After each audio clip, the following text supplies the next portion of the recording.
We came out ready to play, and I think they were surprised. We were so fired up, and we've been talking about it all week. We're like, we're the underdog, and nothing says that the top team leaves this match. So that was what momentum we went in with, and unfortunately we couldn't finish it, and that was a big momentum killer. So. Yeah.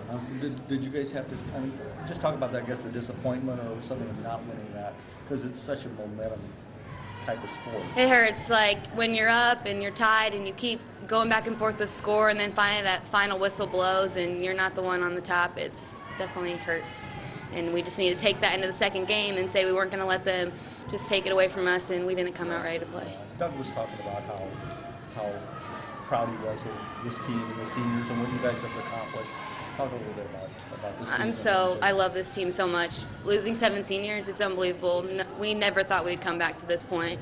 I accepted last year, my junior year, to be the best season at Carroll I ever had, and we met that this year, and I think we topped it. We competed with the best teams in the state. So. You're not going to find another sport that has momentum that plays such a huge factor. Game one, we executed the way we wanted to. We played without thought and played somewhat loose and aggressive, which is what we wanted to. All the pressure was on them, and in game one, we played loose and relaxed is the way we wanted to go. Unfortunately, thought started to set in game two a little bit, started thinking a little bit more about who we were playing instead of being aggressive, and unfortunately let them dictate the pace of the game, which with a team like that, you let them dictate the pace, they'll make you pay for it. Sure. I thought defensively they're pretty good. Defensively, they're exceptional. They have a very, very large block that takes a lot of court away, and then they fill in those open spots with their defenders as well as anybody we've seen.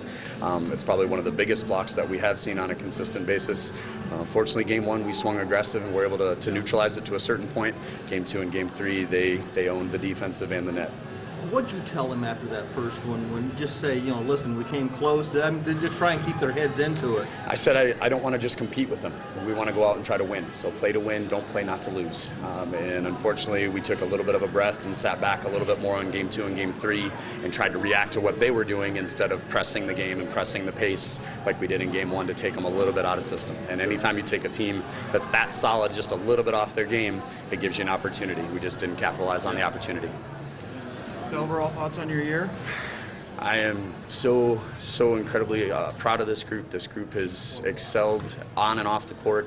They've done everything we've asked them to do. We've had a lot of youth that developed throughout the year, but it still comes down to the seniors. This senior group of these four seniors, they've set records for Carroll as far as wins in a season for 3 straight years. They've just gone above and beyond in every aspect that we've asked them, and I couldn't be prouder of a group of young ladies. So they're going to be sorely missed.